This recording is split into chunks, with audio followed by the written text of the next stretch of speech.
Vance watched a point of light swirl into a spiral of twisting anti-light and warping space. It started as a pinprick against the infinite canvas of the void, a microscopic fracture in the fundamental laws of astrophysics. Within seconds, it dilated into a massive, violent vortex.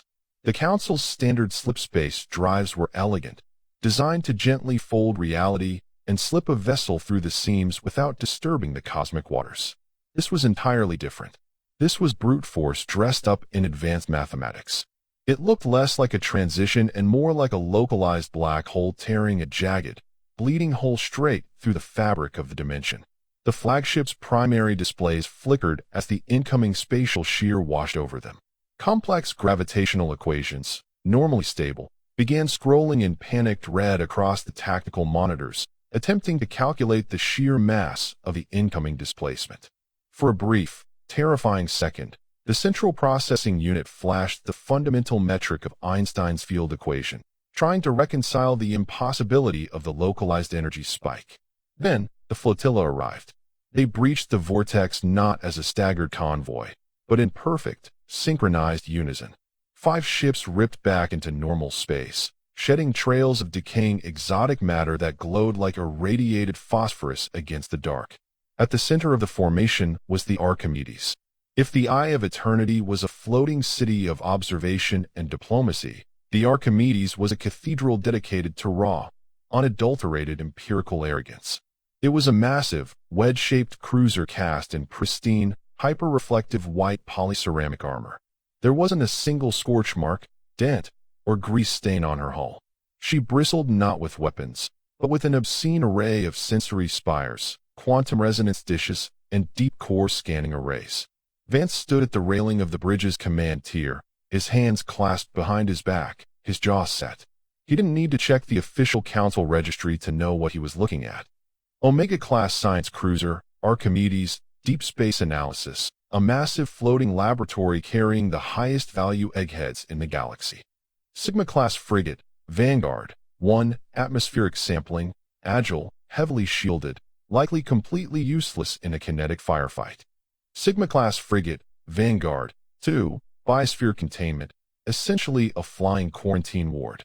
Epsilon-class courier, Pathfinder A, high-speed telemetry, fast enough to run away when things go wrong. Epsilon-class courier, Pathfinder B, high-speed telemetry, backup for when Pathfinder A inevitably gets destroyed. Well, Vance murmured, a low rumble in his chest. I see the scientific command hasn't suffered any budget cuts this quarter. They had arrived days ahead of schedule. The vortex they had utilized was clearly a highly experimental, classified upgrade to standard intergalactic travel, something cooked up in the black-budget laboratories of the deep core worlds. Vance's mind immediately shifted gears. The gears of a UEF Marine logistics officer never truly stopped turning. They only changed their operational focus. His official orders from the High Arbiter had been explicit: secure the perimeter and prepare for the arrival of the scientific command. He had done exactly that. He had secured the perimeter. Down in the auxiliary hangar base, Sergeant Miller had spent the last week cannibalizing heavy industrial mining equipment, welding inverted plasma containment fields to heavy-duty magnetic acceleration rails. If anyone from the council asked, those massive, terrifying cannons bolted to the flagship's hull were high-velocity telemetry delivery systems. If the dark core of Sector 4G Dark decided to launch a volley of anti-light monoliths into orbit, Vance was going to deliver a whole lot of high-velocity telemetry right between its billion-year-old eyes. But looking at the Archimedes, Vance felt a new, highly opportunistic itch. If Scientific Command had a drive core capable of tearing through space-time that violently, without collapsing their own hulls, they had access to shielding technology decades ahead of what the Eye of Eternity possessed. What else were they hiding in those pristine cargo bays? What kind of high-yield power cells, localized gravity nullifiers, and advanced thermal regulators were sitting untouched in their supply lockers? Vance needed that tech. He needed it to upgrade the Gerfalcon. He needed it to ensure that when these brilliant, soft-handed academics inevitably poked the sleeping god machine below them, his team would have the tools to survive the fallout. To get it, he needed an inside man. More specifically, he needed to throw the doors wide open, embrace the scientists like long-lost brothers, and blind them with the light of bureaucratic hospitality while Miller quietly rummaged through their pockets. Vance knew exactly the right being for the job. Grand Archivist Collins stood at the secondary tactical terminal, his 6 limbs perfectly still, his delicate crystalline antennae twitching in a rhythmic, localized cadence. The towering insectoid alien was reviewing the telemetry of the Archimedes' arrival, his multifaceted eyes absorbing the data streams at a rate no human could comprehend. Vance adjusted the collar of his uniform and approached, projecting an aura of relaxed, affable command. "Impressive entrance, wouldn't you say, Archie?" Vance asked, leaning casually against the bulkhead beside the alien's terminal. Colon's mandibles clicked, a subtle gesture of technical appreciation. "The energy output is staggering, Commander. It appears Scientific Command has successfully stabilized the theoretical folding wave paradigm. They have effectively bypassed the standard slip-space limitations by creating a localized, controlled singularity." "A fancy way of saying they kicked down the door," Vance replied, smiling warmly. "It's good they're here. Sector 4G, Dark is above my pay grade when it comes to quantum anomalies. We need their expertise." "Indeed," Collins said, his primary eyes remaining fixed on the screen, while his secondary, lateral eyes swiveled slightly to observe Vance's posture. "I was thinking," Vance continued, his voice adopting a smooth, almost diplomatic cadence that he usually reserved for dealing with the High Arbiter. "We've been isolated out here. Tensions are high after our little run-in with the planet's surface defenses. We need to foster a spirit of openness, a free exchange of ideas. I want to roll out the red carpet for Director General Thorne and his team." Collins' antennae paused their twitching. They froze completely for a fraction of a second, a micro-expression of profound cognitive processing. "A warm welcome," Collins repeated, his melodic voice completely neutral. "Exactly," Vance said, clapping his hands together once. "I'm talking comprehensive diplomatic tours.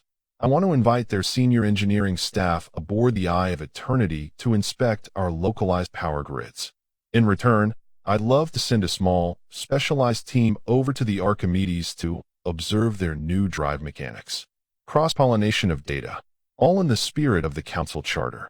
Collins slowly turned his massive, mantis-like head to face the human commander. Collins was a being of profound intellect and acute biological sensitivity. He did not merely hear words. He analyzed the pheromonal output of the speaker, the microtremors in their muscular structure, and the respiratory rhythm of their chest cavity.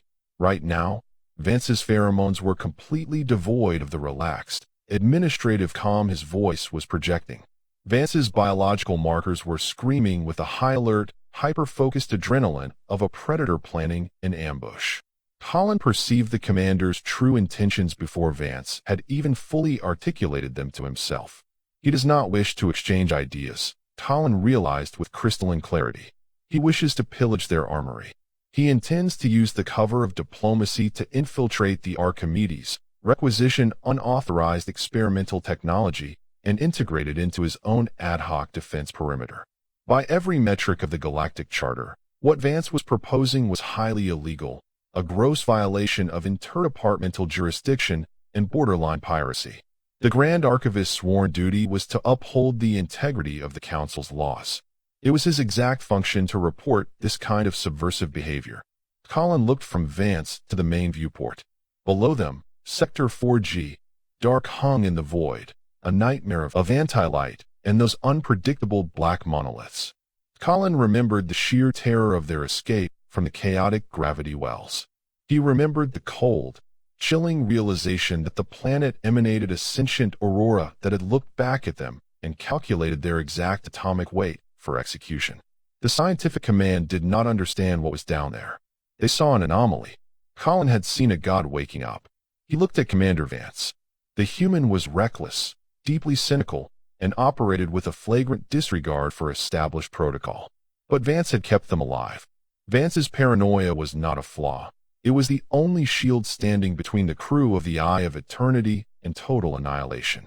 If Vance believed he needed Scientific Command's experimental technology to survive the coming days, Collins implicitly trusted that instinct. The trick, Collins decided instantly, was to manage the human's crude methodology with the elegant, suffocating grace of high council politics. He would play this game. He would pretend he saw nothing but Vance's feigned congeniality. Your commitment to the spirit of the council is truly commendable, Commander Vance, Collins said, his mandibles parting in what translated to a warm, gracious smile. The free exchange of data is the bedrock of our alliance. I believe a diplomatic liaison is precisely what is required to bridge the gap between our expeditionary forces and their academic mandate. Vance's shoulders relaxed a fraction of an inch. I was hoping you'd say that, Archie. I'm a military man. I tend to rub these academic types the wrong way. I need someone who speaks their language. If I go over there, Thorne is going to lock down his ship and treat me like a security guard. I need you to lead this. It would be my distinct honor, Colin replied smoothly, his bioluminescent crest glowing a soft, reassuring blue. Director General Thorne is a brilliant theorist, but he is notoriously rigid in his adherence to procedural etiquette. He thrives on structure, ceremony, and the exhaustive detailing of operational parameters. Can you keep him happy? Vance asked, the question hanging in the air with a heavy, unspoken weight. Colin's inner eyelids blinked. Commander, I am a Grand Archivist of the High Council. I can weave a tapestry of bureaucratic pleasantries so dense, so utterly consuming, that Director General Thorne will not have a moment to think clearly or breathe, let alone inspect his own lower decks.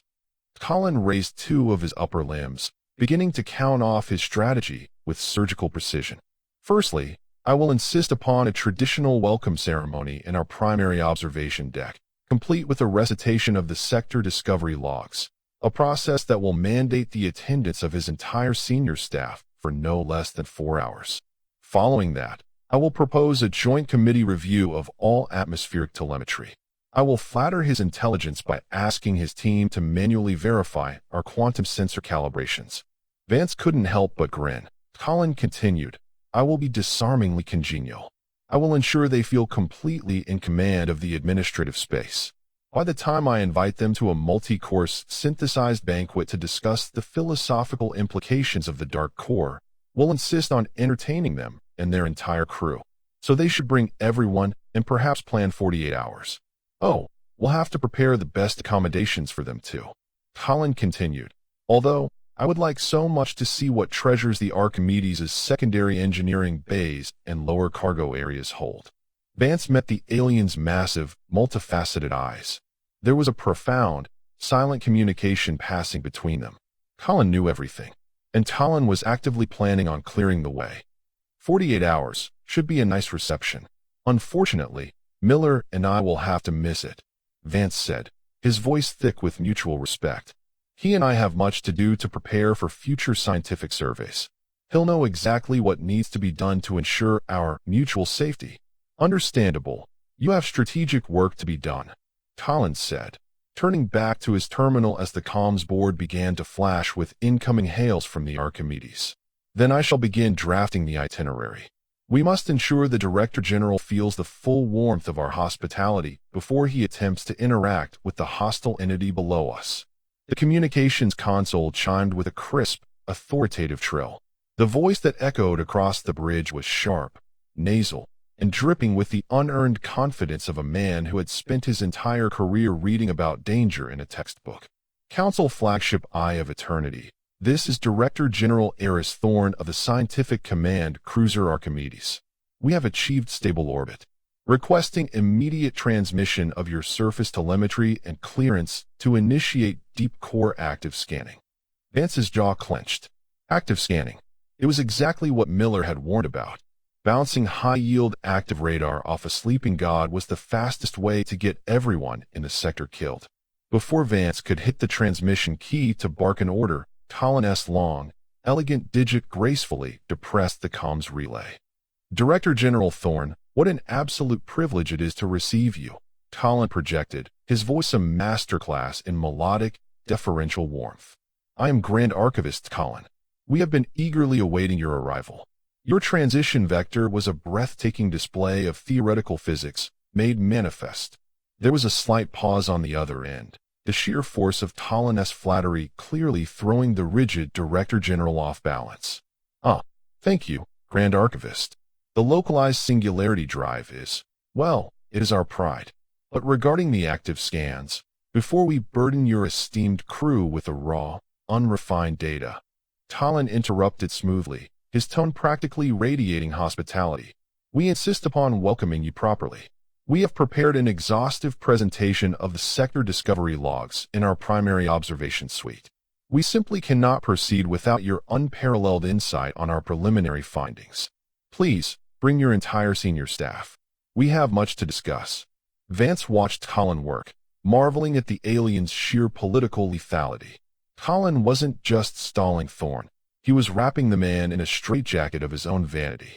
Well, Thorn's voice softened, the administrative trap springing shut. I suppose a preliminary review of your logs would establish a proper baseline. We will prep a shuttle and join you shortly. We await you with open arms, Director General. Talon out. The channel closed. Talon did not look back at Vance, but his antennae twitched with quiet satisfaction. The perimeter is secure, Commander. Vance nodded slowly, turning to walk toward the turbolift. The eggheads had arrived with their new toys, completely unaware of the war zone they had just parked in. But thanks to Talon, Vance was about to ensure the UEF had exactly what it needed to level the playing field. The Dark Corps was waiting. But for the first time since they had arrived in the sector, Commander Marcus Vance felt like they were finally bringing a real gun to a knife fight.